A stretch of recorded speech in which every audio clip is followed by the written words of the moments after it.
Give it a bop, bop, bop,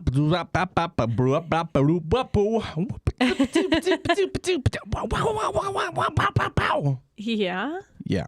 Welcome to Haunts, Graves, and Omens. Welcome. I'm still pretty new here. Are you on drugs or is it always like this? It's always like always this. like Okay. You record the doc with one another. You should know this. My name is Fred Stewart. And I'm Taylor. Hi, Tay. Hi. And with us running the cameras once again is Marty Cowick. Hello. Hello. Hello. Yeah, well. Hello. We got a doozy for you this week. A lot of true crime news, a lot of just crazy stuff going on. We've been shooting down UFOs. We have. Personally, I shot down at least 4. I think they might have been kites. I don't know. Who's to say? I don't know. I just know it's the government trying to steal my fucking brainwaves, and I'm not going to let them. I think we need to get the tinfoil. No fucking tinfoil. Yeah, I'm done. Keep them out of my brain. Keep them out of my mind, man. Fucking, they're watching me, man. They're always here, man. That tinfoil is accompanied by a straitjacket. Oh, it's a nuggle jacket. Just fucking. The hug yourself jacket. Yeah, basically. Just gonna hug myself till I get tired, and then I'll sleep and I'll wake up and I'll do it all over again. Perfect. Yes. This week, you guys have been killing it, by the way. Thank you so much for listening and following us along as we get into this podcast journey with you guys. It's been fantastic. We've been having a fantastic time. And it's just, it's a fucking dream to be able to do this. And I really can't think of better people to do it with. I'm glad that Marty's here to get spooky with us, Oh, yeah. instead of me and Taylor just waking up way later in the day, ordering coffee, and then we would just sit on the couch and be like, "You want to talk about aliens?" Yeah. And I'm like, "Yes." This is a little more professional. Do you I want to feel talk? This way more professional. You guys have to look professional now, too. I know. You can't just be in your I pajamas. can't just be in a bathrobe. Yeah. Yeah. Which is, I've recorded so many podcasts just in a bathrobe and been like, fucking, who cares? That was the Yeah. one thing is I was like, man, now I gotta get ready. Yeah, I used to just have no shirt on, just sit down on the couch with my monitors in and be like, all right, let's talk about the fucking Branch Davidians. And then I'll just deep dive into it, which Marty doesn't even know what the Branch Davidians are. I don't know what they I are. don't know. There's a lot of stuff that I don't know because I haven't followed like a ton of like occult or like paranormal shit, Yeah. So that's why I was excited to get on this podcast and start learning some shit. Yeah, it's we're gonna get you indoctrinated into the crazy, which is super fun. But I do want to take a minute to kind of have a somber moment for the podcast. And just kind of talk about the recent events that happened at Michigan State University. Our hearts go out to all the people that were killed during that incident, during that shooting. And we hope that their families, find some peace with all that, and hopefully that school recovers. It's an unspeakable act, and it's absolutely tragic that it happened, and it shouldn't have happened. But our hearts go out to Michigan State University and all those involved. Now, let's get back into a lighter subject and get into the fucking absolutely wacky and insane. But before we fucking do that, one more time, I want to just break off to the subject that we're already about to talk about because it is directly involved. Said it in the beginning. UFOs. U.S. has been shooting down these motherfuckers left and right, and I'm here for it. Now, they've intercepted at least 4, I want to say at this point. 3 or 4 In the U.S. In the U.S. Specifically, yes. They intercepted one over Alaska. They shot that down. They're still trying to recover that. They shot down one over Canada. They shot one down over Michigan, Lake Huron, which is very exciting because that's going to be part of our subject of this week. And then I can't remember the other one was specifically. Little Rock, Arkansas. Then I want to say it was Montana's airspace was shut down for multiple hours.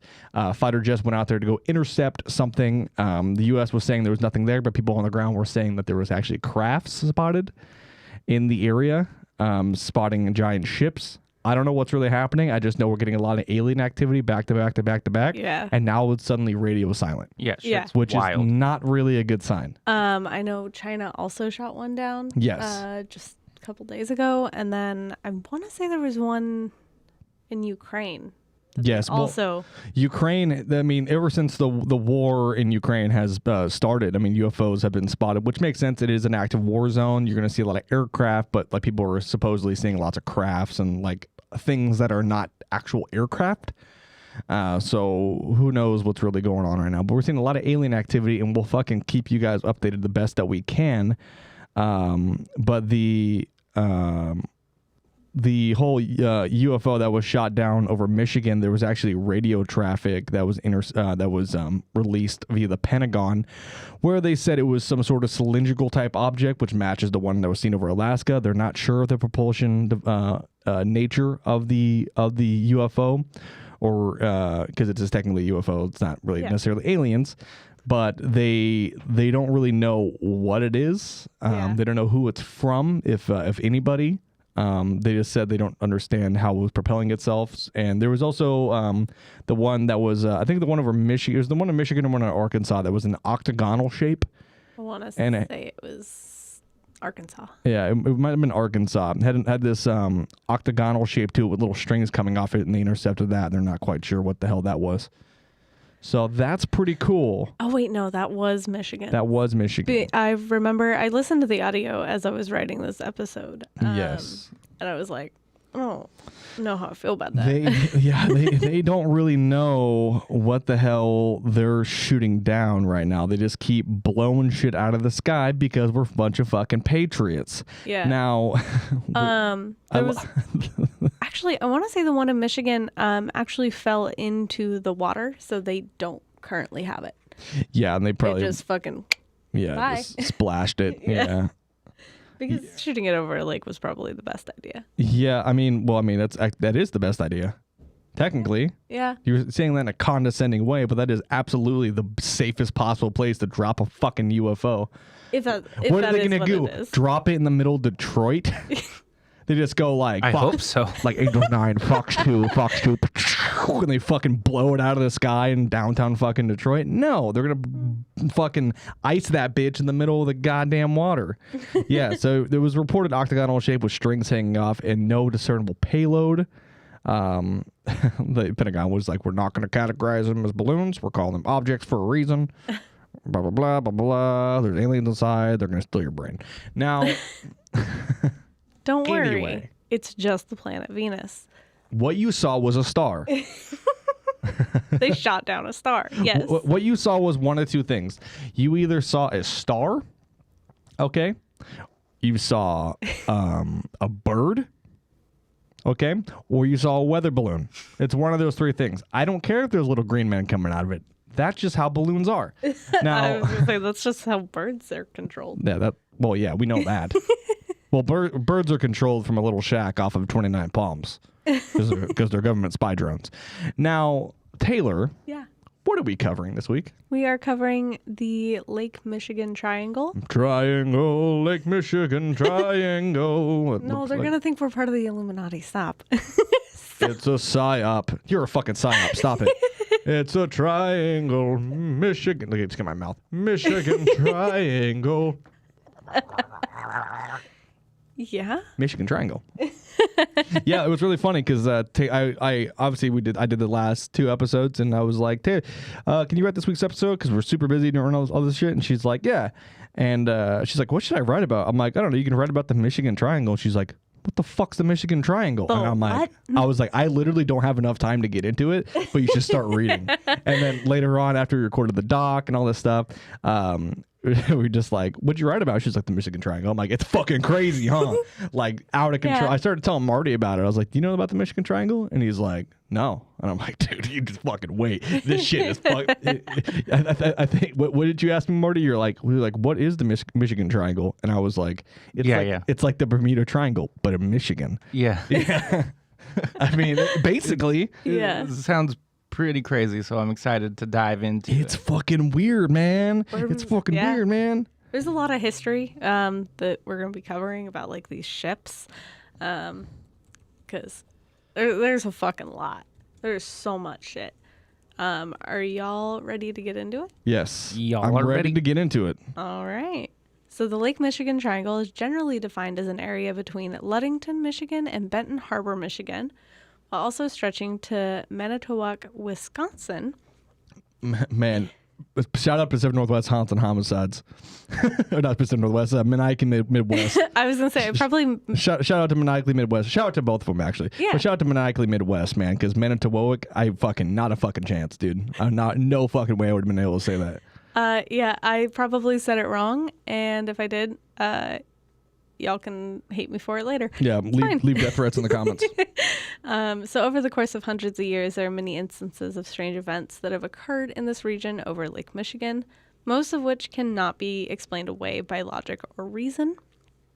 There are a few interesting and slightly spooky facts about the Lake Michigan Triangle. So it's not really a surprise that the Great Lakes are full of shipwrecks, including Lake Michigan. It's possible to dive into the number of wrecks. Many of them are in the shallow Great Lake of Lake Erie. The Great Lakes have claimed around 6,000 ships, according to the Great Lakes Shipwreck Museum, although some historians think that there could be over 25,000 wrecks in the lakes. Oh, Holy shit. Yeah. let's go diving. Let's go diving over there. Yeah, really. That's fucking crazy. That's a lot of shipwrecks. That's a lot of shipwrecks. Lake Michigan alone is thought to have 1,500 shipwrecks resting on the sand floor. Many of them are dating back to the early 1800s. Many were claimed by ferocious storms that raged their way across the lake, which claim many hapless vessels on the way. What are you doing? Nothing. It's the forget the camera's backwards. Hold on. Hold on. It's a UFO.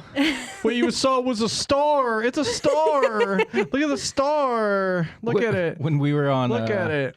Taylor's cam over there for a second, because I'd like kind of glanced up and I thought you were rubbing your nipples for a second. I was like, this is getting weird. I just heard crinkling and I was like, what the fuck is going on over there? Oh my God! There's a UFO. Look at the UFO. Great.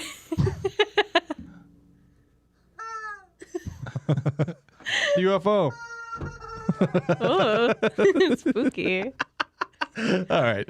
So this place has a shit ton of shipwrecks, and that's there. I'm sure you'll get into it later on, but Yeah. there's so many theories about why that happens, and there was one that they tested a couple years ago that I find fascinating. That I don't know if it's in here yet. I don't fully know. Okay. I'm fairly certain I wonder if have it's some the same. theories and stuff. Yeah, I but- wonder if you have the same one that my little spooky brain can think of. Well, if I don't, then you get to go on a story time and tell us. I love story time. So the first strange happening occurred in the 17th century. The Le Griffon was constructed and launched at or near Karuga Island of the Niagara. What? Nothing. Sorry, I'm just. Is that a funny name, Karuga? No. I'm just being a fucking idiot. It's cool. Don't worry about it. Are you saying Le Griffon with a French accent in your head? I saw a bird type of thing. It was called Le Griffon. What is that? Now, what does Le Griffon mean? It means the griffin. Le Griffon, Le Griffon. Yeah. Yes, of course. That's about what I thought. So that was constructed and launched at or near Cayuga Island on the Niagara River and was armed with 7 cannons. The exact size and construction of Le Griffon is not known, but many researchers believe that she was a 45-ton barrack. Is she a big bitch? Is she a big bitch? Yeah. That's a huge bitch. Yeah. 45 tons. Yeah, because each ton is 2,000 pounds, right? So Yeah. Yeah. it's a lot. That's fucking crazy. Yeah, she's big. She was the largest sailing vessel on the Great Lakes up at that time. La Salle and Father Louis Hennepin set out on Le Griffon's maiden voyage on the 7th of August of 1679. 1679? Yeah. Jesus Christ. Yeah. That's like 20 years ago. It's at least 20 years That's ago. at least 20 years Yeah. ago. That's crazy. 1679? Yeah. 1679? Get it to 6'9"? Master of Comedy, Fred Stewart. Yeah, that's a God. I'm just trying to. That's a little. I'm gonna pull up a photo of the Le Griffon because I want to. I'll remind me to put up a photo of the Le Griffon onto somewhere. Yeah. Yeah, somewhere because I'll put it up on screen. Can you cut to wide? And it's right in front of us, right there. Le Griffon. What a fucking beast of a ship. Yeah. That thing is a monster. That thing was God. What a just absolute beast. Yeah. And the Le Griffon had a crew of 32, and it was sailing across Lake Erie, Lake Huron, and Lake Michigan through uncharted waters that only canoes had previously explored. What you laughing about? I'm just, for some reason, the moment I entered this room, I think less of Hans Gray's Omens than I think of the doc. And so I'm just in the doc mood right now. Sorry. I'm so sorry. You're good. I just, because if you keep it on that shot, I just keep doing this. I keep going. Oh my God. I'm like not, I can't even see it. And then I go.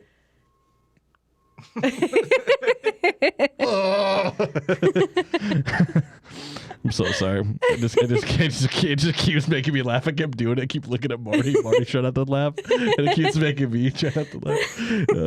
We're just being dumb, but I am absolutely listening. I've got all the things You in got my your brain. giggles out? No, fuck no. This is a comedy podcast just as much as everything else. So the ship landed on an island in Lake Michigan where the local tribes had gathered with animal pelts to trade with the French. La Salle disembarked and on the 18th of September sent the ship back towards Niagara. What do you think they traded with the French? I mean, I know they said they came with like animal pelts and stuff, but like, what else did they trade? Like, they were like, oh, do you want a cigarette and a bottle of wine? Apples, maybe? Yeah, that's probably more likely. Probably like fruits, maybe some teas. Yeah. Things like that, I assume. Would you like a coffee and a cigarette? We have these new things. They're called croissants. Get yourself a baguette. It's like a really long piece of bread, but like fancy. So on the Le Griffon's return trip from the island, said to be located in the mouth of the body of the water, which is now known as Green Bay, it vanished with 6 crew members and its load of furs. Oh, just shit. Out of nowhere. Goddamn Packers. It was fucking Aaron Rodgers. He came out of the water and stole those people in their furs. Shout out to Maniacally Midwest for that one. It was just Aaron Rodgers just trying to throw a touchdown, and he threw it too hard and it sank the boat. So while there have been many theories over the years, there's no clear consensus as to the fate or the current location of Le Griffon. So being the largest fixed sailing vessel on the Great Lakes at that time, it led the way to modern commercial shipping in that part of the world. Historian J.B. Mansfield reported that this excited the deepest emotions of the Indian tribes and then occupying the shores of these inland waters. Yeah, I'm pretty sure the Native Americans were super stoked about that. I like to think they were very excited that they were like, hey, these people you don't know who don't live here are taking your everything. They're bringing. Are you excited? And they're like, no. They're taking your animal pelts and they're giving you an apple. Yeah. In return. They're like, we usually like get like, you know, some like jewels and like things that are really nice that we can trade later on. Apple. And they're like, apple. Can I interest you in a cup of water that I got from the lake? You can keep the cup, by the way. Fucking goddamn it. So French explorer René Robert Cavelier, Sieur de La Salle, saw a... Can you say that in an actual French play, No, please? I can't. Sieur de Salle! sought the Northwest Passage to China and Japan and extended France's trade. I'm helping. You are helping. So it created a fur trade monopoly with the Native Americans who would finance his quest, and building Le Griffon was an essential link in the scheme. While work continued on Le Griffon in the spring of 1679, as soon as the ice began to break up on the shores of Lake Erie, La Salle sent out men from Fort Frontenac? Yeah, I think that's just Frontenac. In Fort 15... Frontenac. Yeah, you got to say it like a Frenchman. That's that's where because we're so used to that's where I'm saying that, tripping up. that's how we fuck things up. Like when we're trying to when I was saying Xochimilco, like the island from Mexico. Like Yeah. I'm saying it like an American. You got to say it like a Frenchman. We're like Fort Frontenac. Fort fromage. I'm not doing fromage. You know. So those men went in 15 canoes that were laden with supplies and merchandise to trade with the Illinois for furs at the trading post of Upper Heron and Michigan Lakes. Le Griffon's pattern closely followed the prevailing type used by explorers to cross the Atlantic Ocean to the New World. The exact size and construction not being known, but the widely referenced antique wood cutting of Le Griffon shows her with 2 masts, but many researchers believe that she was a 45-ton barrack with a single mast and several square sails and 30 to 40 feet long and 10 to 15 foot beam. So that's a big bitch. Still a big bitch. Yeah, it's still a big bitch. I mean, the one that we put up on the screen is, I mean, it has the 2 masks. You know, it's like this larger. They don't know entity. which one it was. Yeah, I mean, to be fair, it was 1679. So, you know, no one thought to maybe get like a Snapchat photo of it and maybe like, you know, fax it to someone, hit someone with a pager. Can you? I don't think you page photos, but you get what I mean. You can try. May not work, but you can try. What the fuck? What the fuck is that? I don't know what that lady has in her hands, but Thing. I'm sorry. So Hennepin's first account says that she was a vessel of about 45 tons, and his second account says 60 tons. Damn. Because his second account has numerous exaggerations and cases where he credits himself for things that La Salle had done, Hennepin's first account is considered more reliable. So what you're saying is he's a bullshitter. Yeah. Yeah, okay. Yeah. The first account, he was like, it's 45 tons. And then he was like, but what if it was bigger? Yeah, well, your boat's 40 tons, but mine's 60, so... It's not about the size of the boat, And how then- you use it. And then guess what happens later on? You know what happens when 45 tons goes in the water? Take a guess. No spoilers, but take a fucking guess. I'm guessing it's It not. flies up into the air and Yeah. goes into the sky. He's got a point. Yeah. Yeah. So, in any case, Le Griffon was larger than any other vessels on the lakes. And as far as contemporary reports can confirm, it was the first named vessel. Father Hennepin wrote that Le Griffon was lost in a violent storm. Some charged fur traders and even Jesuits with her destruction. Some said that the Ottawas or Potawatomis boarded her, murdered the crew, and then burned her. La Salle was convinced that the pilot and the crew treacherously sank her and made off with the goods. And there's no conclusive evidence about any of those theories. They literally don't know what the fuck happened. So wait, hold on. They just don't know like what happened to it. Yeah, so Father Hennepin says, oh, it was lost in a storm. Some say that it was Jesuits destroyed her. Some say that it was Native Americans who boarded the crew, murdered them, or boarded the ship, murdered the crew, burned her, took off with everything. Okay. Or, hear me out. It was Aaron Rodgers throwing a fucking ball as hard as he could. Just fucking beamed it across Green Bay. And it went and it punctured a hole in the side. And then all of a sudden, I know what I'm talking about. All of a sudden, there was just a bunch of fucking, people drinking fucking Michelob Ultras, and they came up out of the water and they started shoving Michelob Ultras in their mouths, and they said, "You're a Packers fan now." I don't think they drink Michelob Ultra out there, but and then they fucking drowned them. They just held them underwater and watched their life leave their eyes. Jesus. Anyway, what's next? It's some more information about the Lake Griffon. It is reported to be the holy grail of the Great Lakes shipwreck hunters. A number of sunken old ships have been suggested to be Lake Griffon, but except for the ones proven to be other ships, there has been no positive identification. So those ship photos of underwater ships, those are not confirmed to be the Lake Griffon. Interesting. Those are suspected, but not confirmed. Huh. They have no confirmation that any of those ships down there. Yeah, I mean, I guess it is from 1679. It's fucking, But there's ships down there from the 1800s. Yeah, but that's not that long ago. Comparatively. Long enough. Comparatively, that's way longer. But also, water has a way of preserving things.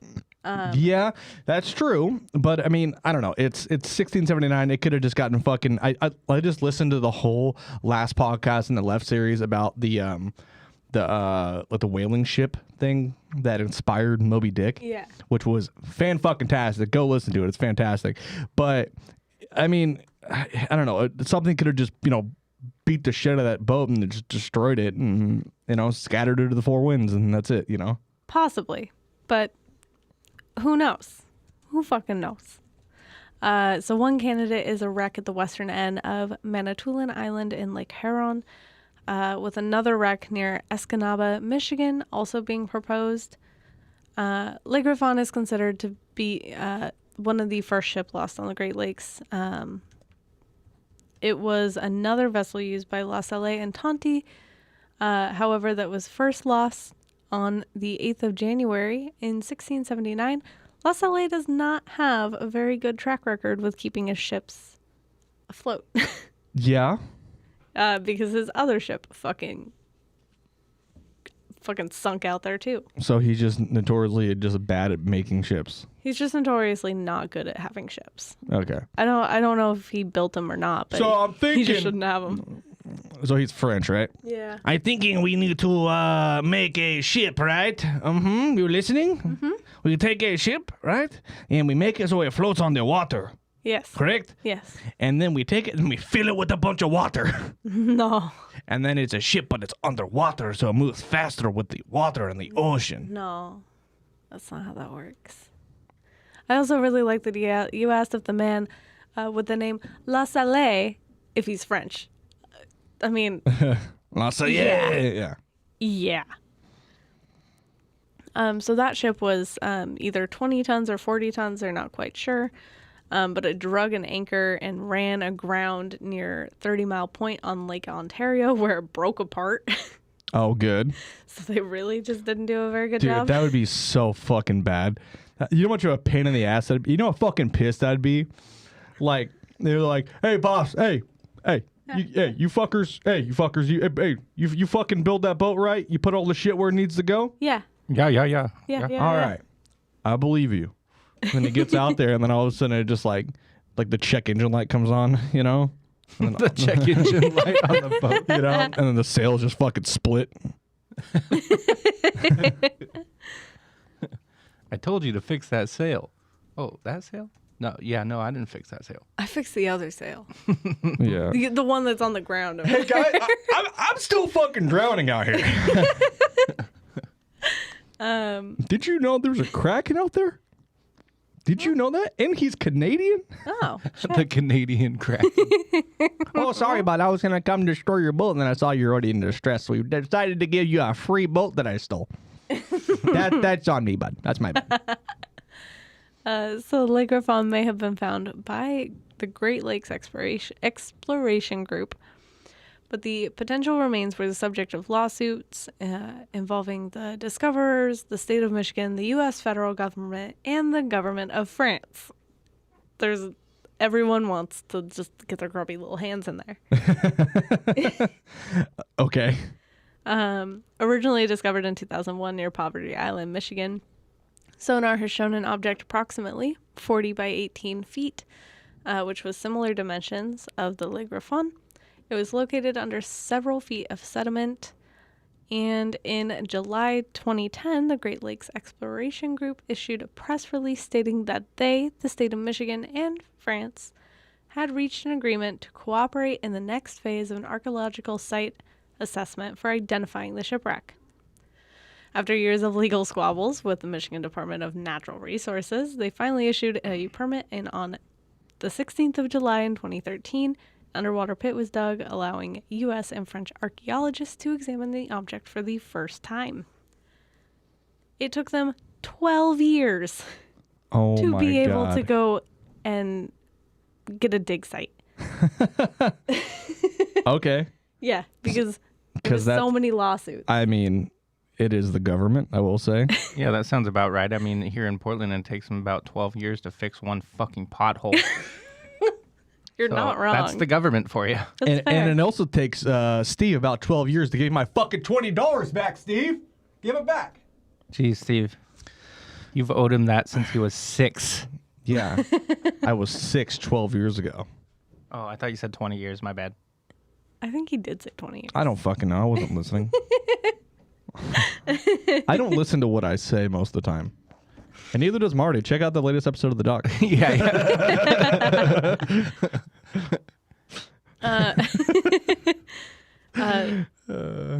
So they discovered a 15-inch slab of blackened wood that might have been a human-fashioned cultural artifact on the 19th of June of 2013. Teams of scientists determined that the wood pole discovered was not attached to a ship after it came loose and was placed on a lake bed during an excavation. They concluded it was likely a bowsprit dating from a ship hundreds of years old, though some think it was a common pound net stake used for fishing nets in the 19th century. At the time, no other wreckage was found, but scientists note that the wreckage may not be far away. On the 23rd of June in 2014, Steve Liebert told the Associated Press he believes that he found Le Griffon in Lake Michigan after extensive searching in a debris field near a wood slab where the wood slab was found the previous year. Steve and Kathy Liebert have since published a book, Le Griffon and the Heron Islands, 1679, Our Story of Exploration and Discovery. Are you fucking shitting me? Why does it need to be that long? Stop. I promise you, I swear to God, I fucking promise you, listeners, right now, people watching, if I ever write a book, which is something I really want to do in life, if I ever write a fucking book and it's 20 goddamn pages long for a goddamn title, I want you to come to my door and kick me directly in the nuts as hard as you can. Like, as hard as you can. Okay? I'm hoping that happens. Yeah. Do make sure you spit on my face when you do. Now And film it. And film it. Put it on TikTok. Yeah. do a Fortnite dance on my dead body. Jesus Christ. But yeah, Lake Griffon and the Heron Islands, 1679, Our Story of Exploration and Discovery. Yeah. Go fuck yourself. I bet the book is really entertaining and very like informative. Yeah. But just fucking shorten that bitch down. You literally didn't need anything past like islands. Like that whole like last piece you don't need. But I thought you would like that. The fact that there was another absurdly long book title. Yeah, I mean it could be Le Griffon, the story of exploration and discovery. Yeah. That's also fine. Yeah, but no, there needs to be more than that. What you saw was a star. Now okay. So on the 27th of December, in 2014, two divers, Kevin Dijkstrijke and Frederick Monroe, announced the discovery of a wreck that they believe is the Le Griffon, based on the bow stem, which resembles an ornamental griffin. Oh. Yeah. Their claim was quickly debunked when Michigan authorities dove down on the 9th of June of 2015 after receiving the coordinates to verify its authenticity. That's awesome. Yeah. Just immediately they're like, we fucking found it, man. We found it. And they're like, nope. Fuck you, dude. What you found was a goddamn 2004 Honda Civic. The wheels are still on it, dude. Yeah. Like, how did you...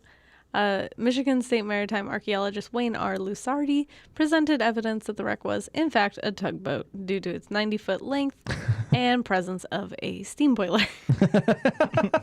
I thought I found Le Griffon, but it's just one of those. It's one of them tugboats. Yeah.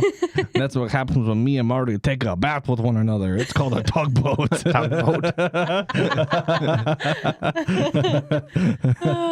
Someone's getting pulled now.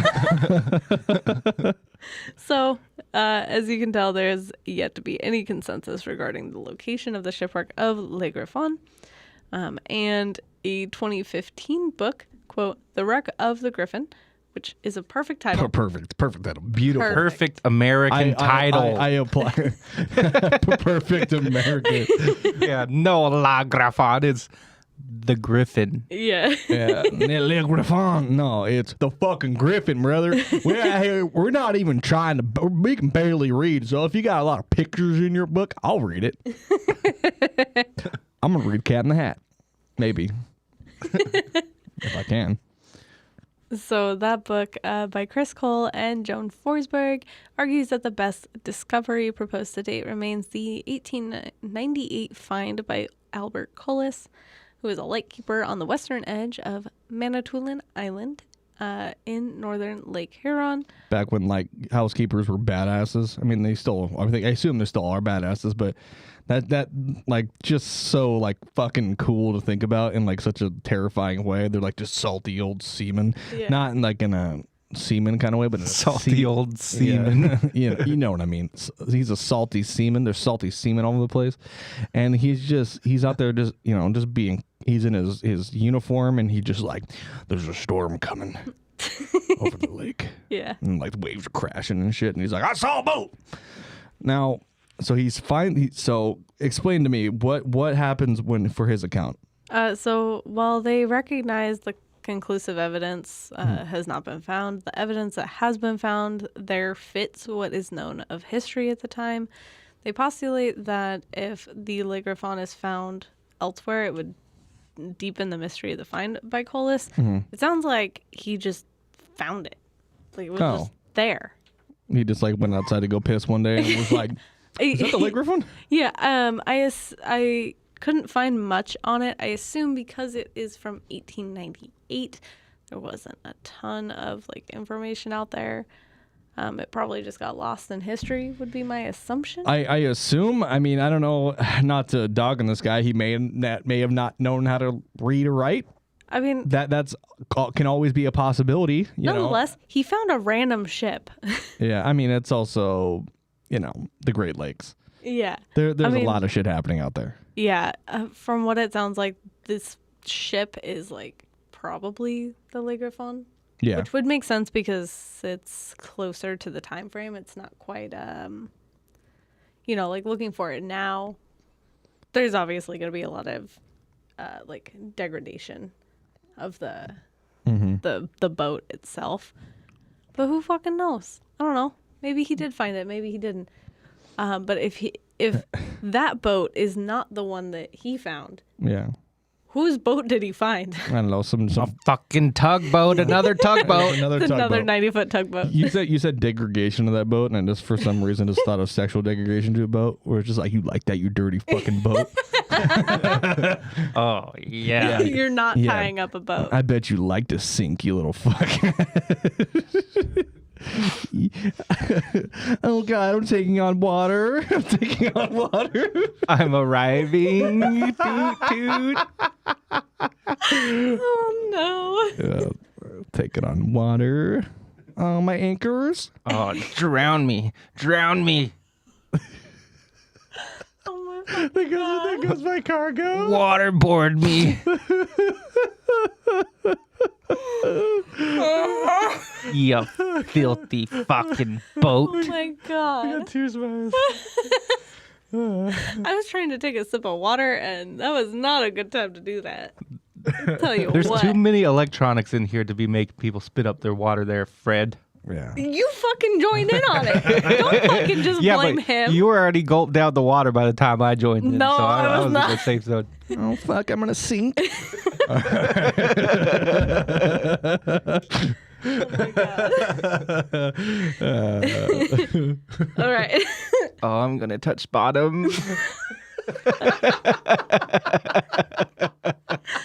Oh my god. You're gonna have to find me with sonar. You're gonna use someone's sonar to find me. All right. Okay, I gotta get these. I gotta get these tears of eyes. Whew, all right. So the next boat is the Thomas Hume.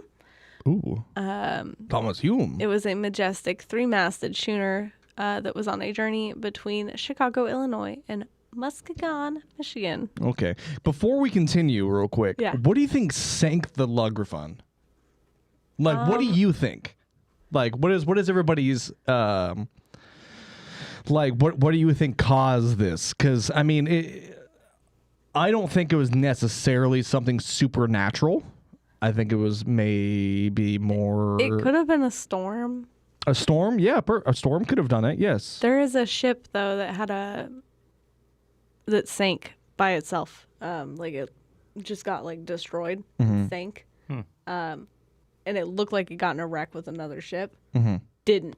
Single shipwreck. Weird. Do they have icebergs out there? In Because it could have been an iceberg. What? We know the icebergs have tendencies. What the fuck are you sinking talking ships. about? What are you talking? I don't know. I've never been to Michigan. I heard it's fucking cold. Are there not fucking cold enough for icebergs. Are there icebergs in Michigan? Yeah, well, you go into a restaurant there, they ask if you want ice in your water. So there must be ice over there. Great. Okay. There's not icebergs. in I know Michigan. the fucking there's no yeah, you won't find them in Lake Michigan. And I just what? that was a certain question. Well, we all know icebergs sink ships, okay? you know what sinks ships? Loose lips sink ships. Yeah. Yeah. You dirty fucking boat. And boats that have degrading sexual tendencies. Now as for this other boat. All right. So this boat has a lot of history as well. But I'm not going to dive too far into it because I still have a lot and we're already at 40 minutes somehow. And I have quite a few pages left. Well, let's continue. Let's get into it. This is going to be a longer episode. That's just how it's going to be. That's how it is. So the Thomas Hume was originally sold to Captain Welch from Chicago. And in the following year, the ship was bought by Charles Hackley, who was a lumber baron who owned the Hackley Hume lumber mill in Muskegon Lake. The ship was then renamed as the Thomas Hume in 1883 as Hackley's business partner. Oh, that's nice. Yeah. That's cute. Yeah. I think they were fucking. Yeah. Okay. In addition to a new name, the Thomas Hume was also refitted so that it could safely transport lumber from Muskegon to Chicago via Lake Michigan. Also, if you name a ship, a big ship, after your business partner, I think you're probably fucking your business partner. Yeah. Or you have unrequited feelings for them. I hope so. So the framing of the Thomas Hume was strengthened. A new deck was built and a third mast was added to it. After the refitting and rechristening, the Thomas Hume began doing its job of transporting lumber across Lake Michigan, along with the company's three-masted schooner, the Ruse Simmons, which also sunk. Not in Lake Michigan. It sunk near Wisconsin. Okay. In 1912. So. Okay. And if we cut to the wide real quick, we can put up a photo of the Thomas Hume. It's a gorgeous ship. I mean, all these ships are absolutely gorgeous. I think sailboats are just beautiful. They are not necessarily part of my tism. I'm a big train guy. I know some facts about trains. Tism is trains, not boats. It's mainly airplanes, but and ghosts and aliens and anything weird and unusual. It's your special interest. Marty's is about fish. We found out, which is really cool. Yes, sir. But it's a beautiful ship. It's I mean, the masts are. I mean, I can't even fathom what that must have been like in real life. You know. Giant. Yeah, it's huge. Like, it's a big ass ship.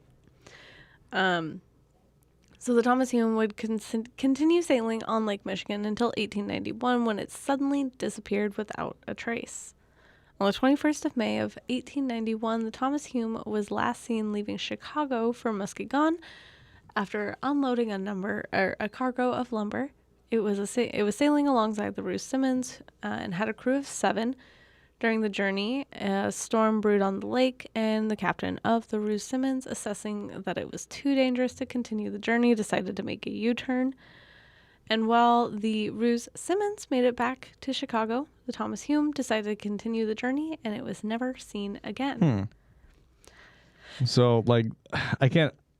That guy, obviously, the Ruse Simmons, obviously, that captain made the most logical decision. I just like to think of the Thomas Hume just playing like some like Kickstart My Heart, where he just like, we gotta turn back, like there's like crashing, there's like, oh, fall to the port side, and they're like, throwing the wheel, and like, the whole ship's turning. Some good old sea shanties. Like, what is that? And he's like, dun, dun, dun, dun, dun, dun. Like just comes out of the wave, slams really hard, and like, let's go, brother.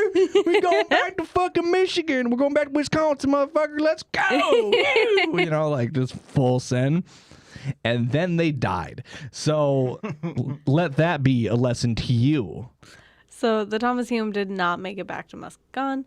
No. And Charles Really?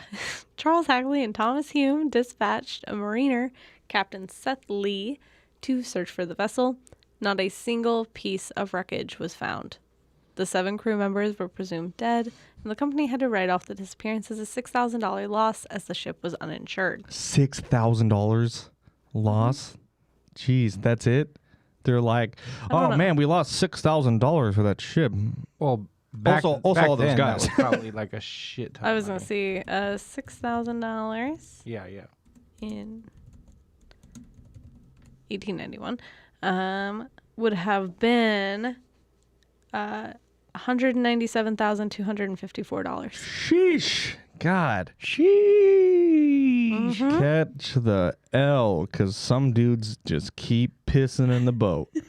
Now, that's crazy, though. That is a big loss. That is a huge loss, devastating loss. Putting it back into like money now, it's insane. $6,000 now, you're like, $6,000 loss, you just fucking, I don't know, man.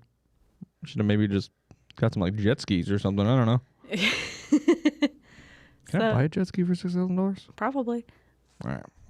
Nevertheless, Hackley and Hume persisted in their search, even offering a large reward to anyone who could provide reliable information as to the whereabouts of the missing ship, and the reward was never claimed. The mystery of the disappearance of the Thomas Hume led to a number of speculations as to its fate. For instance, suggested that the crew of the ship stole it and turned it into another vessel by repainting it, or that it was struck and sunk by a much larger freighter, and that the captain swore his crew to secrecy. Others have suggested that the crew was a victim of paranormal phenomena, and that it had sailed unknowingly into the so-called Michigan Triangle. Yes. Let's go. So they did actually find the Thomas Hume in 2006. Oh, shit. Surprisingly. It was during that year that Taras Linsenko, a diver with the A&T Recovery, came across a almost completely intact vessel at the bottom of the southern portion of Michigan Lake. Michigan make? You know what? Lake Michigan. I was doing so fucking good. I was doing so good. So tell me more about Michigan make. What about Michigan Lake? Can we get back on the topic about Michigan Lake instead? Yeah. Okay. So the ship was remarkably preserved as it sank at great depth far out in the lake as it lay undisturbed. A&T Recovery turned the wreck over to Michigan Shipwreck Research Associates, which is MSRA. MRSA. Almost. Masra. Masra. Misra? Misra. Yeah. Misra. Bless you. As well as to a respected team of Chicago underwater explorers. Tools, coins, clothing, and jewelry were found on the wreck, leading it to be described as a time capsule from 115 years ago. Wow. That's incredible. Yeah. That must have been really cool. I can imagine like discovering like that's like real fucking treasure. Yeah. And that's got to be like the coolest feeling on the planet. You know, like grabbing my man titties. That's got to be the coolest feeling on the planet. You know, I can't imagine what that must have felt like. Like you're just diving, you don't really know what you're looking for. It may or may not be there, and then you're like, oh, there's an intact ship, and you start diving in. And you're like, there's fucking coins and shit in there. There's tools, like. What? Yeah. Oh man, that must have been really cool. I can't imagine like how exciting that was. I found a Beyblade in here. Wow, it's an original Charizard. Oh shit, intact. Wow. Intact. So after years of exploration by divers, the MSRA and archaeologists from Lakeshore Museum Center, they concluded the wreck was the Thomas Hume. Today, research still continues on this legendary sunken vessel in the hope of finally piecing together the final hours of the ill-fated ship. They still don't know what sank it. Yeah, I mean, I feel like that's going to be the common mantra for the rest of this episode is they don't really know what sank these ships. Yeah. And are you going to get into like the theories about what happens out here involving the supernatural legends? Yes. Okay. So I'll save my breath. But I mean, what? I mean, we obviously. I think the first one, the Griffon was obviously I most likely sunk by water. It was obviously something happened. They may have lost a mast, maybe tipped over. I mean, in a tough storm. I mean, Lake Michigan. I mean, those lakes are fucking huge. Like Yeah. people from like the U.S. and people who've never been there, you don't really understand how big these places are. Like, have you guys ever been to the Great Lakes? No. They're fucking insane. I Like, heard though that it's like being on the beach. Like you think it Yeah. looks like an ocean. Yeah, I swear to God, it was one of the strangest. I was out there on Lake Michigan on a boat over 10 years ago, and it was one of the most surreal moments of my life because we were like, yeah, we're going to the lake, and I was like, well, there's a lake right here. I'm like, no, we're going to the lake, like Yeah. like the lake, and so when we went, it was just like. When you get out there, and it was pretty rough conditions that day. Yeah. But it was just like, holy shit, we're in the ocean. Like, Yeah. And then they're like, no, Canada's right fucking there, dude. Like it's across the water, but it's a couple hundreds of miles, and you're like, the scale of it is just Yeah. unreal. It's literally a mini ocean. It's fucking bizarre. Yeah, for like these big of ships Mm-hmm. to be sailing these lakes, they're fucking like, I'm sorry, a 90-foot tugboat had sunk in there. For a 90-foot tugboat to like actually be able to sail in a lake, it's fucking big. Yeah, I mean, yeah, I mean, you can fit like a 90-foot boat in a large lake. I mean, it's gotta be deep enough. I mean, like- it just won't go very far. You know? That's what I'm saying is like for it to actually like go, For it to have Far. purpose. Yeah. to have purpose to go into Yeah. that lake. Yeah, if you guys, like I said, if you ever get an opportunity to go visit the Great Lakes, do it. It's fucking unreal. So, I mean, what do you? I was gonna say was, what do you think happened to these people? Do you think it was some sort of supernatural based event that could have caused their demise? Do you think it was the weather? Do you think it was, I mean, human error? I mean, I don't know. At this point, yeah, I don't know. At first, maybe icebergs, but now it's like maybe some ghost icebergs. or We something. took away the iceberg theory, so now it's Yeah. ghost icebergs. I think that I mean in my little heart of hearts, I'd like to think that some sort of alien craft came out of the water and it fucking beamed through their ship, and there was like a kraken came up and flung the captain out, like thousands of yards. But in reality, it was probably like they got into a storm, went up and just flipped that bitch and just fucking went or just rolled it, and it just topsy-turvied over. Yeah. And then the water just kind of pushed it to the southern edge of Michigan, and there it is. That is the weird. That's the thing about all these ships that I'm bringing up is that we don't know. There's Yeah. no either they haven't been found, like the first one, or they just don't know. Yeah. Like the Thomas Hume, they just don't know what sunk it. I know what sunk it. It was Aaron Rodgers throwing a football. No. They were probably like BUI or something like that and flipped it. You know what BUI is? Boating under the influence. I was going to say boating under the influence. Yeah. You mean being too cool? Yeah. No. No. I don't know. I think they Fuck, just... swab my deck. That's why Marty can never be a captain.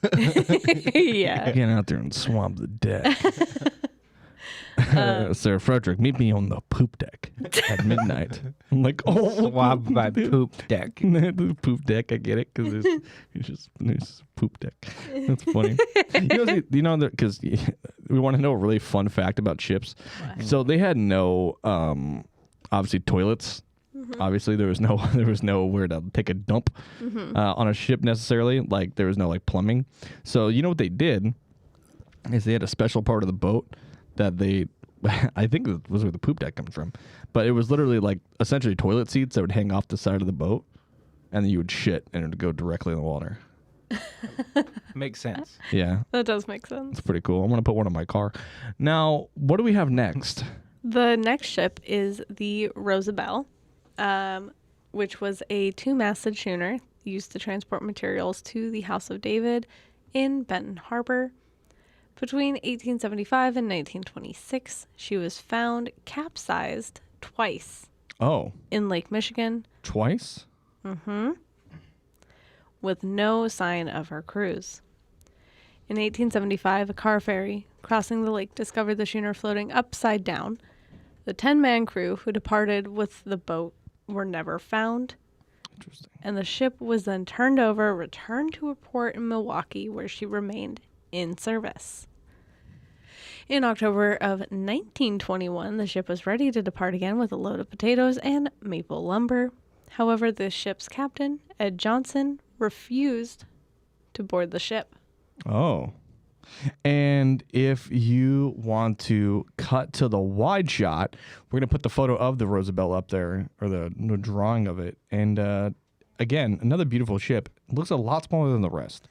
It does look a little smaller. Yeah. It's a piece of shit. But stop. Stupid fucking I'm boat. not going to shit on the Rosabelle. I'm going to shit on the Rosabelle. I'm going to find its fucking shipwreck and poop on it. And then I'm going to pee on it, claim it as mine. Oh. Because that's how it works. I peed on it first, it's mine. Now, it flipped over. Wait, I'm sorry. It was found twice? It was shipwrecked twice? Yeah, so it capsized once in 1875. It was found completely empty. There was no one around. They never found the crew. They turned her back over, took her to the port, and then she remained in service all the way up until October 1921, where the captain decided, I'm not getting on that fucking ship. Well, yeah.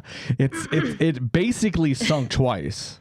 So this is before it sunk again. It's kind of like the joke if you really look at the dock intro when the boat comes in. If you look at the boat, it says the Unsinkable 2. You know, it's like that. Like Apparently, Ed Johnson's son later stated that Johnson had a premonition that a disaster was about to occur. Okay, that's always good. So the crew could not convince Johnson to board the Rosabelle again, so they left without him. Days later, the ship was found capsized again, with no sign of her crew. The cause appeared to be a collision, as there was significant damage marks that showed some type of major impact being made. More than just being overturned by a wave or anything like that. So it wasn't just like a wave came and just was like, Yeah. no, something hit it. Okay. And hard. And there was no sign of the 11 crew members, dead or alive. And the strange thing is that there are no reports of any other ship being damaged in a collision. There was no other ship or boat nearby, no visible debris from anything other than the Rosabelle itself. And the stern was missing, which was the major indicator that there was a collision. And the stern is the front or the back? The front. The front. Front. So it's like they ran into something, such as an iceberg. Actually, I think the stern. I think it is. Say it's the front. Because I thought I know the which way bow. port and starboard is. I know port's the left because port is P-O-R-T. The It's stern four might letter. be the back. Oh, Yeah. well, something 'cause ran I think into the, it. The bow is the front. Yeah. I don't remember. I don't So know I my was ships. right. I know my boats. Don't you even second guess my boats. Okay. I know a thing or two about Yeah, the boats. stern is the back. Okay. Yeah, So- man. I'm out here learning shit or teaching you guys bullshit. Look at that. Who says this podcast isn't educational? The government? I don't believe them. Now let's hear about this fucking cool boat, man. Okay, so the fucking stern was missing. So something Yeah, ran yeah. into it. That's pretty cool. Yeah. But there was Pirates. no Oh, cool. there was nothing to signify that. Like there were no other ships with any damage that came in. No reports of anything. And the United States Coast Guard, which dragged the schooner into Racine Harbor, later determined that there was no collision. So the stern was just missing because it was missing, I guess. Yeah, so that's really interesting. So I'm looking into it right now, and I wanted to see what the biggest type of animal, that is lived within Lake Michigan. And it says the largest animal is a sturgeon, lake sturgeons. They weigh about 300 pounds and was 8 feet long. That was the largest one that was ever captured in Lake Michigan. So that's really, that's big, but that's not big enough to fucking blow the stern off the back of a boat. Yeah. To get drive-by sturgeoned. Like, it's not, they get you? Yeah, it did. Yeah. Check yourself, fool. They launch a sturgeon out the window. Now, I don't know what. It's clearly there's no whales. Like they haven't discovered any whales, so it can't be that. So Could it have been like a cannon from another ship or something? but it's got to be fucking big to A blow the cannon whole would back just end off. put just a hole. Yeah, just put a hole. Yeah. I mean, it'd be a big hole, but it wouldn't be a hole big enough to break off a whole stern. Could the damage be? In a sense, like post mortem. Like could have the damage, like it could have received, it could have hit something off the stern, and then when it sank, it crushed the back end and lost it. I don't know. I don't know. They just don't know. Or is it something more sinister? Aliens were playing bumper cars. Fuck yeah, dude, that's cool. Ghost icebergs. It was icebergs. It was a ghost iceberg. It was a star. Now, continue, please. So in 1883, there was a crew on a wooden tugboat named Mary McLean. Cute. It was a pretty cute name. Mary McLean. That worked out of Chicago Harbor that had a weird story to tell. They claimed to have witnessed mighty blocks of ice falling from the sky while on the lake. Like big pieces of ice. You know what that sounds like to me? That sounds a lot like there's a fucking iceberg in the Great Lakes, okay? Oh, because icebergs mean that giant blocks of ice fall out of the sky? Yeah, that's how icebergs Pretty work. fucking sure that's never happened ever. That's actually why the Titanic sank. Was chunks of ice because Yeah. there was an iceberg nearby. Yeah, because the iceberg spawned in. Yeah. I Checkmate, liberals. I realized as I read that there was going to be a comment from Marty about the fact that there was ice falling from the sky. Yeah, that's funny, dude. Yeah, great. So for a whole 30 minutes, it did not stop and was so powerful that it caused dents in the tug's wooden surface. So not really just like big hail. This was like Well, Blocks. hail does get large though. It gets to the size of softballs. It gets like pretty big.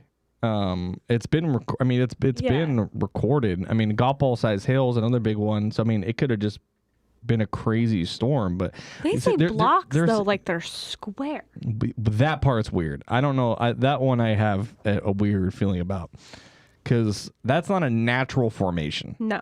So. Who are just aliens just pranking fuckers and just dropping blocks of ice on boats? For 30 They're minutes. playing Minecraft.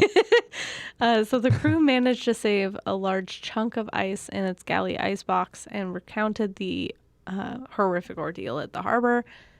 there's not a lot on that story, and I like looked really hard into it. You started getting me more into it because I was like aliens, and then you're like, nope. They just don't know. Fuck you, dude. They don't fucking know. They're like, this fucking big blocks of fucking ice just coming out of the sky. I think this is this week's episode's name. We don't know what's going on. Literally, basically. Either that or it's Michigan icebergs, one or the other. But I don't know. I think that that right there screams to me that there was something abnormal happening. Obviously, the fact that there's these strange shapes. Blocks obviously aren't natural. Mm-hmm. Ice doesn't form like that in the sky. It's not how that works. So maybe it was some sort of supernatural intervention. God was pressing the refrigerator ice machine. Yeah. It was just coming out in squares. I mean, I don't know. Aren't we all just in God's ice machine? You guys know what Minecraft Steve does for exercise? Can you fuck off? He throws ice blocks at ships in Michigan. Can you just? Also, he runs around the block. My fucking God. Thank you so much for joining us on Scares and Omens. I'm gonna leave. No. All right. All right. So the next ship is the O.M. McFarland. George R. Donner was the captain of the O.M. McFarland, which was a coal freighter. On April 28th of 1937, Donner's 58th birthday, the ship picked up 9,800 tons of coal in Erie, Pennsylvania, then traveled west through the lakes, bound for Port Washington, Wisconsin. The captain spent hours on the bridge directing the O.M. McFarland through ice floes. When they reached Lake Michigan, Donner retired to his cabin, instructing the crew to alert him once they neared the destination. 3 hours later, when the vessel neared Port Washington, the second mate went to Donner's cabin, but had found that it was locked from the inside. Assuming Donner had gone to the galley for a snack, he went to the galley, but to no avail. Then a crew began to do an extensive search for their captain, but it was futile. They eventually broke the door to the cabin and didn't find their captain. Abducted? Just gone. Oh, I don't like that. Yeah. It says that Donner was too large to fit through the 2 portholes in his room and showed no signs of depression or suicidal thoughts. Local ports and ships searched for Donner in the water, but no sign of him was ever found. Weird. Just gone. Okay. Yeah, I mean, On his birthday, too. the irony of dying on your birthday, senses fail. Who says he's dead? Yeah, that's true. I've seen Close Encounters of the Fourth Kind. And then he's like, I'm a ship captain. And then he comes out and they fucking give him a big old kiss or whatever. I don't know. Is there anything else regarding him? No. They went to So like go sail. They had their load. They were going to drop it off. He went to just go into his room, and then he was gone. Weird. No signs of like depression or suicidal thoughts. And he was too big to fit out the port windows. Well, I feel like That's what it says. I feel like with like a lake that big, as what happens like in the ocean, often somebody falls overboard or for But if some he reason. was in his room, it was locked from the inside. Oh, from the inside? Yeah. Yeah, that's suspicious. Yeah. So like he got into his room, locked it, disappeared. Yeah. Mm-hmm. Yeah. That's crazy. Yeah. That is very creepy. The next one is Flight 2501. Fucking finally. I have been waiting to get to this part. I saw it on Taylor's screen. I got all giddy, got all excited. I saw you like just... This is my bread and butter. This is my favorite shit in the world. It combines my 2 favorite things, airplanes and aliens. So, on the evening of June 23rd, 1950, Northwest Orient Airlines Flight 2501, carrying 55 passengers and 3 crew, left LaGuardia Airport in New York City for Minneapolis. Although a pre-flight review of the weather revealed thunderstorms and possible squalls along the route of the flight, it was not a great concern to the crew. However, to avoid turbulence, Captain Robert Lind requested to descend to an altitude of 4,000 feet instead of his assigned 6,000 feet. As the aircraft approached Cleveland, Ohio, Lind repeated the same request, and it was approved that time. After severe turbulence caused another plane to fall 500 feet while flying over Lake Michigan, air traffic control instructed Lind to descend to 35,000 to avoid collision with another aircraft, to which Lind obliged. Later, Lind and his co-pilot decided to steer south in an attempt to avoid storm activity. However, they inadvertently flew directly into a squall line. At 11:13 p.m., the plane made their last radio transmission, requesting to descend to 2,500 feet. That's really low. The request was likely made because the crew wanted to drop below the clouds to obtain more visual clarity. However, ATC did not grant them clearance because another plane was departing from Milwaukee at that time. Shortly afterwards, locals between Benton Harbor and South Haven reported hearing an aircraft flying low to the ground before witnessing a flash of light above the lake. Some witnesses report hearing an explosion, although it was hard to differentiate the sound from the thunderclouds. By midnight, radio operatives realized that the plane was missing. The next day, the Coast Guard discovered an oil slick and partial debris approximately 18 miles northwest of Benton Harbor. In the following days, the search resulted in the discovery of human remains such as ears, hands, and bones, a seat armrest, and pieces of upholstery. A child's pair of pants, later identified as 8-year-old passenger Chester Schaefer, were also found. Officials needed to temporarily close certain beaches due to the amount of debris washing ashore. Jeez. Yeah. However, searchers have never been able to find any sizable amount of the plane or its engines. Most of the debris found was no larger than a person's hand. Authorities assume the aircraft crashed into Lake Michigan. Evidence recovered suggested that the plane likely hit the water in a forward, downward, and to the left trajectory at high velocity. What caused the plane has never been determined. What caused the plane? Or what caused the plane to crash. Don't fucking...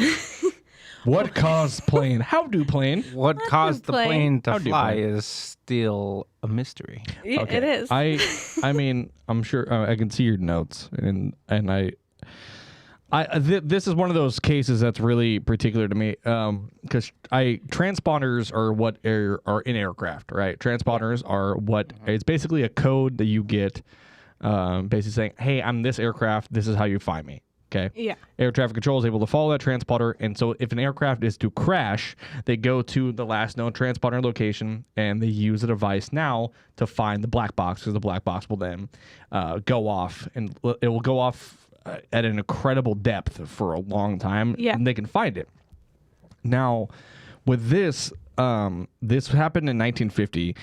Transponders were put in aircraft around the 1950s, so it doesn't say exactly what time necessarily. Yeah. But it was likely to have.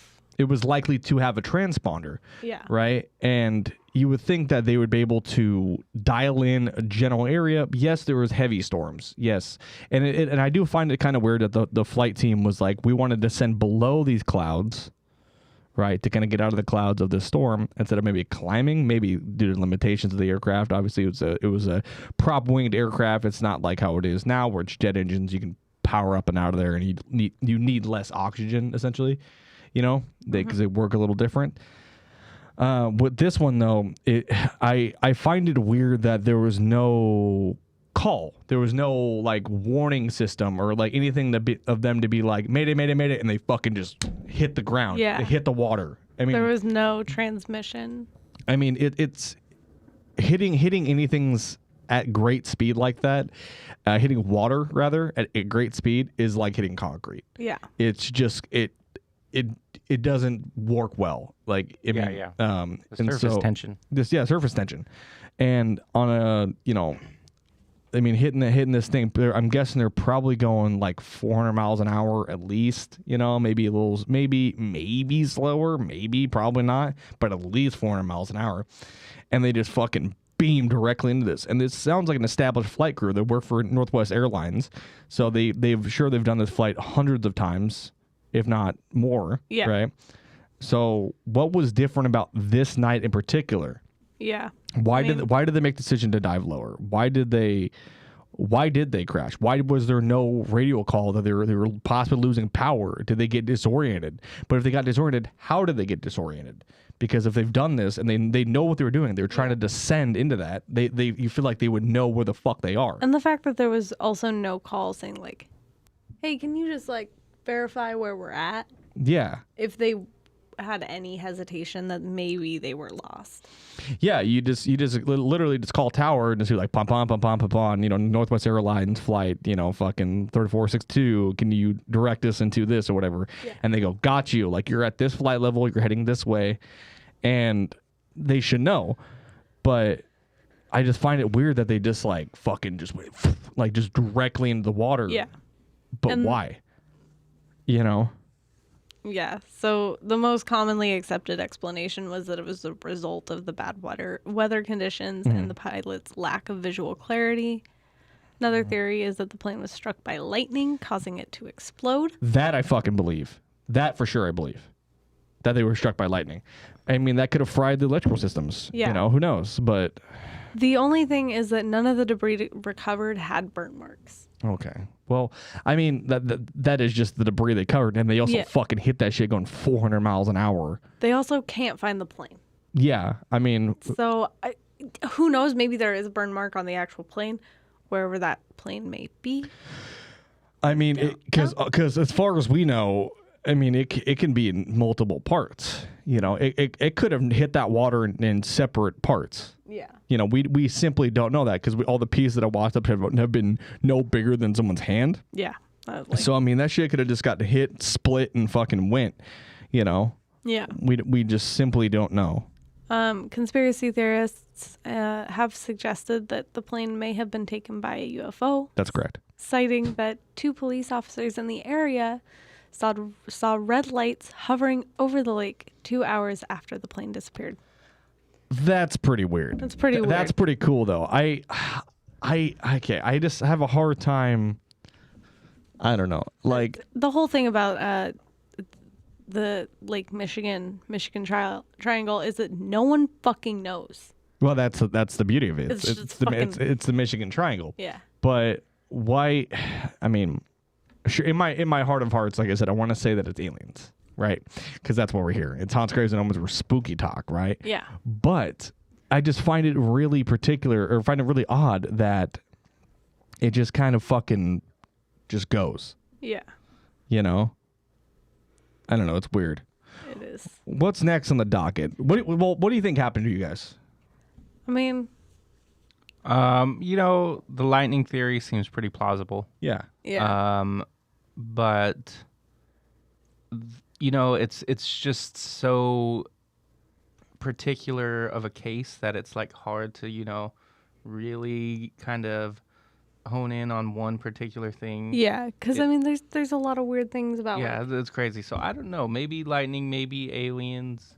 Yeah. Maybe a little bit of both. Maybe lightning from aliens. Oh shit! I mean that is a theory that when alien crafts do arrive or are present, that they manipulate the weather in order to disguise themselves or hide themselves within thunder and lightning. Also manipulating electronics too. Mm-hmm. That's what happened with the most recent UFO encounters. You know, there was interfering with people's with the fighter jets' HUDs and stuff and their radios. So I don't know, man. Who knows? So the next one is Don Schaller and Don Rodriguez. On July 3rd of 1998, Don Schaller flew a 2-seat Aero L-39 Albatross with a high-performance single-engine jet, often used as military trainer by Eastern European countries. Schaller was a veteran pilot. The veteran pirate. Yeah, he's a veteran pilot and was planning on participating in his first air show for the National Cherry Festival in Traverse City, Michigan. In the passenger seat was Donovan Rodriguez, who was a flight instructor at Northwestern Michigan College since the 1970s. At approximately 6 p.m., Schaller radioed that he was 27 miles from Cherry Capital Airport, where he departed from, and was planning to return to the airport. Soon afterwards, flight controllers noticed that the jet vanished from radar, and they were unable to make contact with Schaller. Coast Guard helicopters quickly began searching the area, but found nothing. The following day, Canadian cargo plane and the Blue Angels C-130 Fat Albert joined the search. God, I love Fat Albert. Fat Albert is one of... I'm going to get a little nerd talk. Fucking H.G.O, dude. That's like the coolest shit on the planet. Jet assist takeoff, that's what Fat Albert has. He's a big bitch, and they put fucking jets on the side of it, and that way he can take off and go vertical with it. It's fucking cool. Fat Albert's the fucking legend. But let's put up a photo up on the wide shot of the Albatross, this type of aircraft. It is a military like style aircraft. It's like two people inside. There's a pilot, and I'm guessing a flight engineer kind of guy, the guy who was monitoring the radar and stuff like that. This for sure has a transponder, guaranteed. It has all the modern amenities. It's in the 90s. This thing was probably built maybe 10 years before that. Yeah. So, despite scouring miles of land and water, no clues were found, and the search ended on July 9th.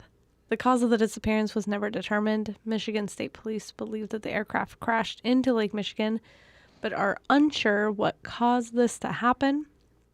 The weather was calm that day. Both men were experienced pilots, and the aircraft was considered to be simple and reliable. The plane was also equipped with parachutes and ejection seats, although it's unknown if those seats were functional. One witness reported hearing a plane flying overhead, then a loud firework-like sound. However, he never saw a plane. Later that year, an underwater search was conducted using sonar technology. It discovered a 30-foot-long object that searchers believed to be a plane. The following year, divers confirmed that the object was a rock formation. What you saw was a rock. Of course. Yeah.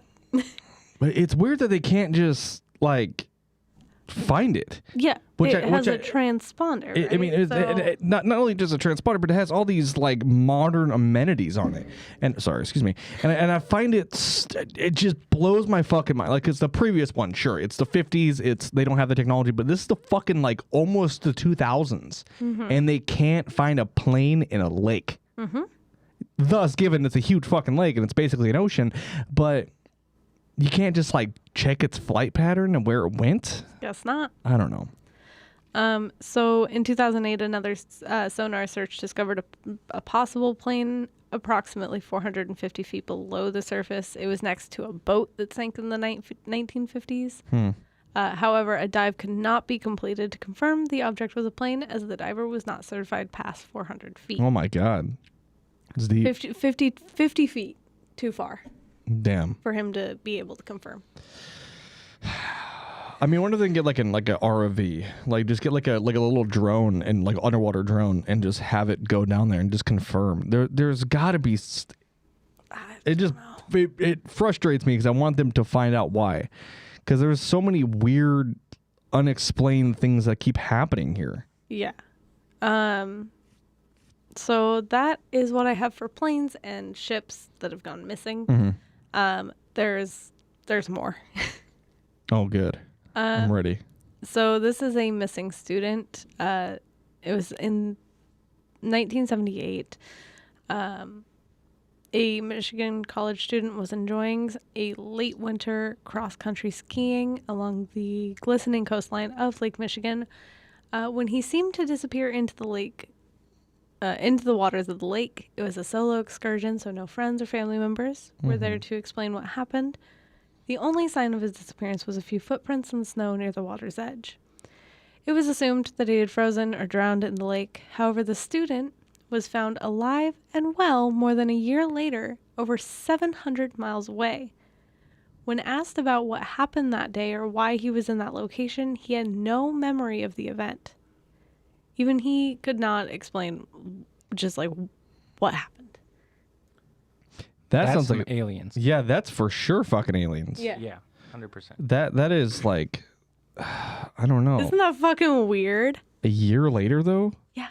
I mean... A year later, 700 miles away, and he's like, I don't I mean, recall. you can make it 700 miles in a year. Well, yeah.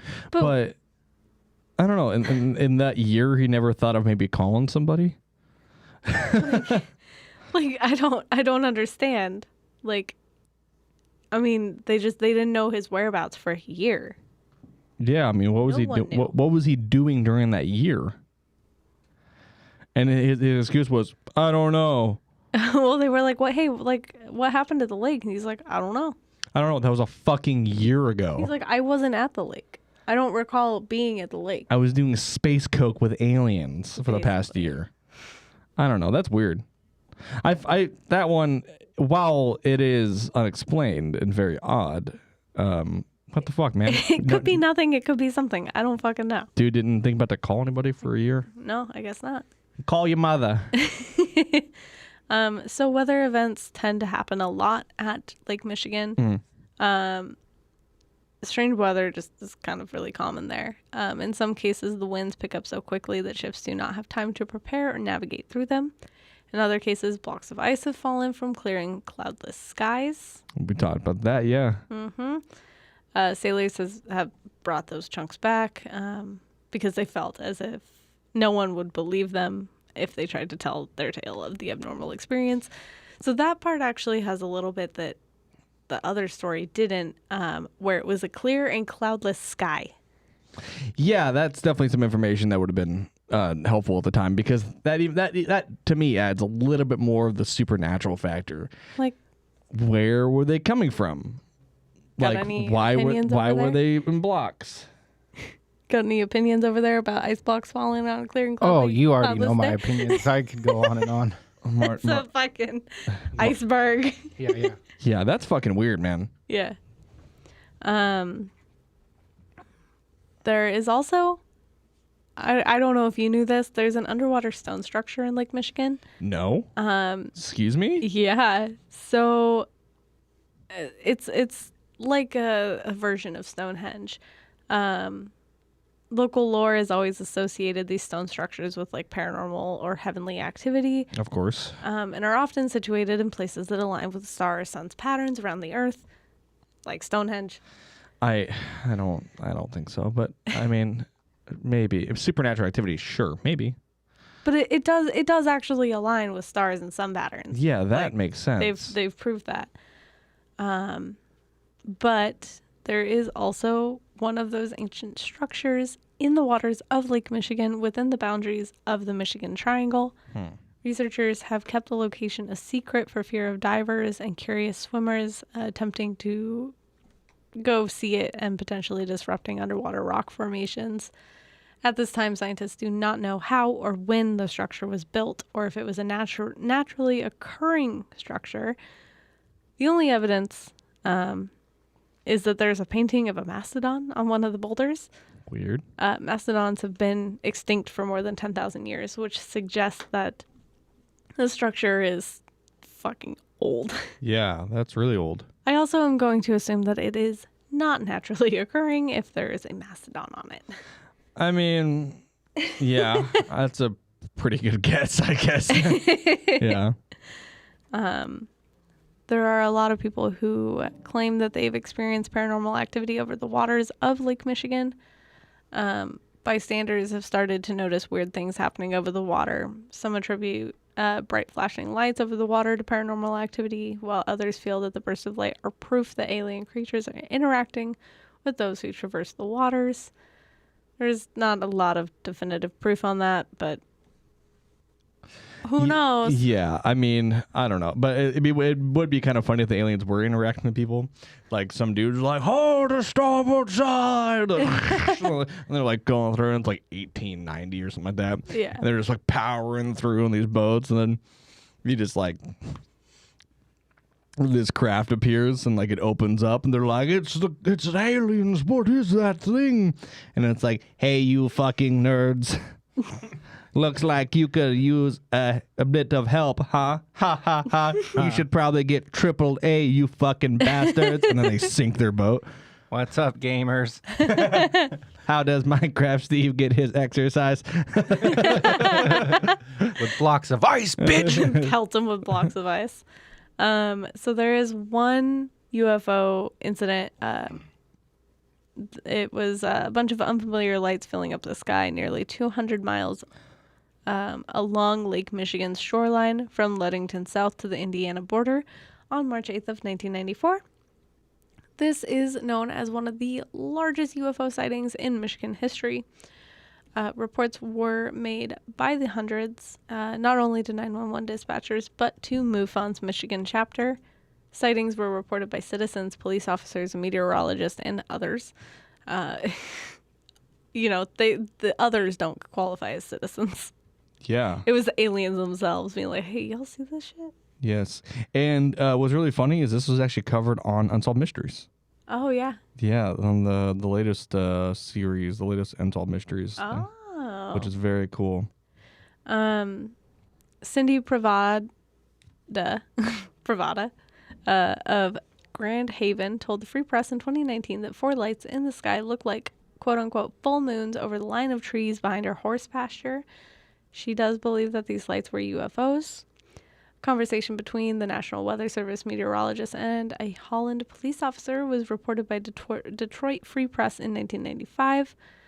Quote, there were 3, sometimes 4 blips, and they weren't planes, the NWS radar operator said.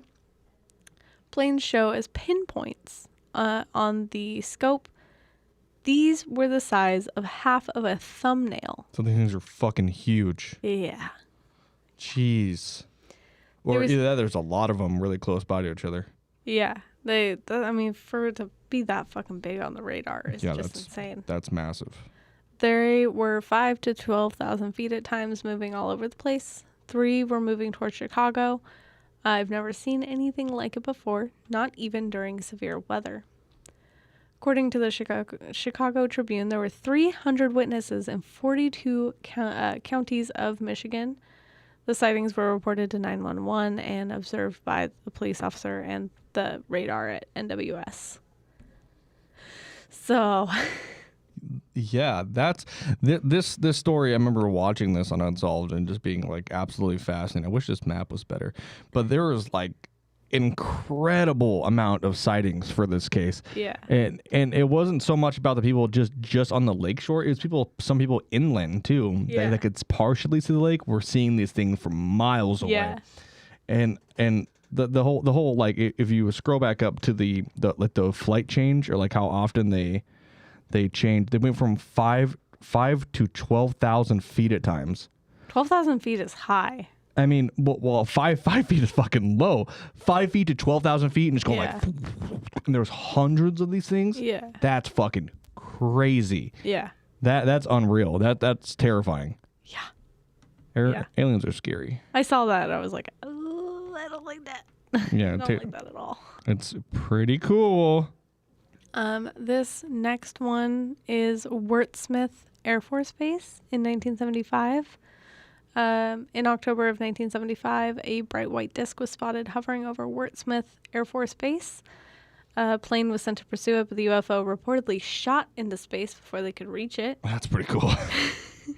You know how much of a fuck you that'd be? Yeah. Like it waits for all the people to scramble, like the alarms are going off, like wah, wah, and they're like, get to the fucking aircraft, go, go, go, go, go. And like we're loading Marty and we're putting the helmet on him. He's like flipping switches and shit. Yeah. And he's like, I'm fucking waiting on my entire life for this, like getting his like belts and shit on. And he takes off and he's like, all right, we're gonna intercept. And he just goes like, So like, dude, what the fuck, man? Yeah. I just spent like 15 minutes getting ready and now you're just gone? Mm-hmm. Oh. So apparently there were nuclear weapons at that base at the time. According to Bill Konkoleski, who's the Michigan director of MUFON. Of course. Gotta love MUFON. Yeah. Quote, it was seen on the ground by the soldiers. It was seen from the air traffic tower. It was caught on radar. So multiple ways that this was being observed. And then the other thing, too, is that within a 2-week period, at least 4 other bases altogether in the United States that have nuclear weapons were visited by a very similar UFO. Yeah, I mean, it kind of reminds me of like Rhineshelm a little bit. Like, remember the Rhineshelm incident where they had like, I want to say they had nuclear capabilities on that base and they were spotting these crafts. I mean, aliens love nuclear shit for some reason. They do. Maybe because they're like, please don't use that. Please don't. Please don't That's use a really that. bad idea. Can you stop that? You stop that immediately. This one is kind of a longer one, but it is on the evening of November 23rd of 1953. Air Defense Command ground intercept radar operators at Salt Salt. I don't even know what I don't know what that abbreviation is. I don't know what that is either. It is in Michigan. They they identified an unusual target over Lake Superior near the Sioux Locks. An F-89C Scorpion jet from Kinross Air Force Base was scrambled to investigate the radar return. The Scorpion was piloted by First Lieutenant Moncla with Second Lieutenant Robert L. Wilson acting as the Scorpion's radar operator. Wilson had a difficult time tracking the object on the Scorpion's radar, so ground operators gave Moncla directions towards the object as he flew. Moncla eventually closed in on the object at about 8,000 feet in altitude. Yes. Ground control trafficked the Scorpion and the unidentified object as 2 blips on the radar. The 2 blips on the radar grew closer and closer until they seemed to merge. I swear I feel like we've talked about this before. Maybe not on the podcast, but I swear we've had this conversation before. We very well could have. Because this case sounds really familiar. Yeah. If we have, I apologize, but we're going to hear it again. It's still a cool fucking story. It's very cool. Assuming that Moncla had flown either under or over the target, ground control anticipated that moments later the Scorpion and the object would again appear as 2 separate blips. Donald Kehoe. Nice. That got me. I'm going to fuck a key. He reported that there was a fear that the 2 objects had struck one another. Oh. But the single blip continued on its previous course. Attempts were made to contact Moncla but without success. A search and rescue operation by USAF and the Royal Canadian Air Force was quickly mounted, but failed to find any trace of the plane or its pilots. Weird. Though weather conditions were a factor in hampering the search. The official USAF accident investigation report states that the F-89 was sent to investigate an RCAF C-47 Skytrain, which was traveling off course. RCAF standing for Royal Canadian Air Force. Yes. The F-89 was flying at an elevation of 8,000 feet when it merged with the other aircraft and was expected in an interception. Its IFF signal also disappeared after 2 minutes, or after the 2 returns merged on the radar scope. Although efforts to contact the crew on radio were unsuccessful, the pilot of another F-89 was sent on the search, stated in a testimony to the accident board that he believed he had heard a brief radio transmission from the pilot about 40 minutes after the plane disappeared. That's fucking creepy. Yeah. Well, okay, the U.S. Air Force's their expert opinion about this was that 2 aircraft crashed into each other, and then the F-89 probably crashed into the water. Why didn't the Skytrain go into the water? Yeah. That doesn't make any fucking sense. If 2 planes crash into each other, odds are they're both going down. That's not how things work. You can't hit a plane. You can't hit a motherfucker with another motherfucker, and because obviously they're both gonna go down. Yeah. What is that Skytrain made of? Fucking adamantium? I don't think so. So they're saying the Skytrain Just kept going. kept going? Yeah. Yeah. Did they did they check out the Skytrain to see if there was any collision marks or anything? So There was no fucking Skytrain. They're lying. if I remember correctly, so they say that the RCAF was flying a Skytrain that was traveling off course. Mm-hmm. But when the USAF made that announcement, the RCAAF was like, we didn't have a fucking plane up there. Yeah, that's right. They were like, that's we didn't right. have a plane out there. And then after a little bit of discussion, the RCAF was like, we had a plane out there. Yeah, I swear we've covered this before because that sounds really familiar. Because I remember them being like that with the Canada was like, we didn't have a fucking plane up there. You out of your mind? I don't know. I don't remember. I think they intercepted something that they weren't supposed to see, and then they got taken. Yeah, because the USAF investigators reported that Moncla may have experienced vertigo and crashed into Lake Superior. Oh, of course. Mm-hmm. Convenient. The USAF said that Moncla had been known to experience vertigo from time to time. Quote, additional leads uncovered during this later course of the investigation indicated that there might be a possibility that Lieutenant Moncla was subject to attacks of vertigo a little more than the normal degree.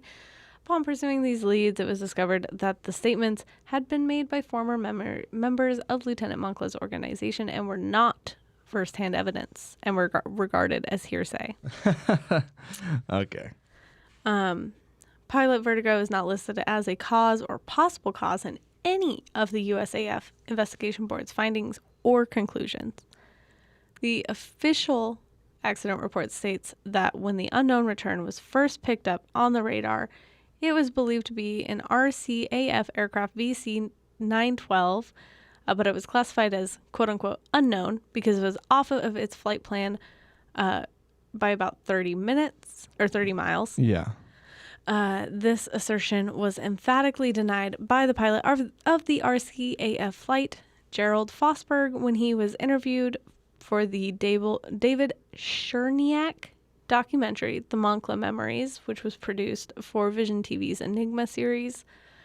According to UFO writer Donald Kehoe in his 1955 book, The Flying Saucer Conspiracy, he received a telephone call telling him of, quote, a rumor out at Shell Field from an F-89 from Kinross was hit by a flying saucer. Now that makes sense. Mm-hmm.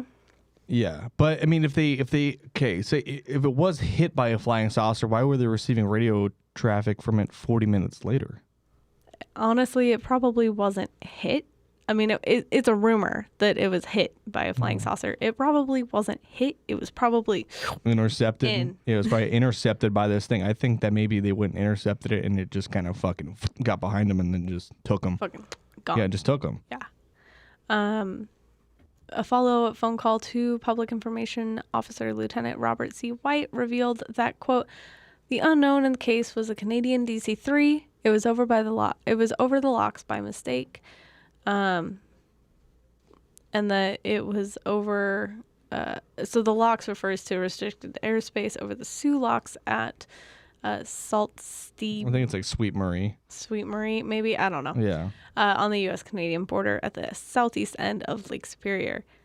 So they say it was definitely Royal Canadian Air Force. Yeah, but then the Canadians were like, definitely wasn't us. It wasn't us. And then they were like, okay, it was us. Yeah, well, If we just say it was us, will you just shut the fuck up? I think that they intercepted something that they weren't supposed to see, and then the government was just kind of like, shut the fuck up.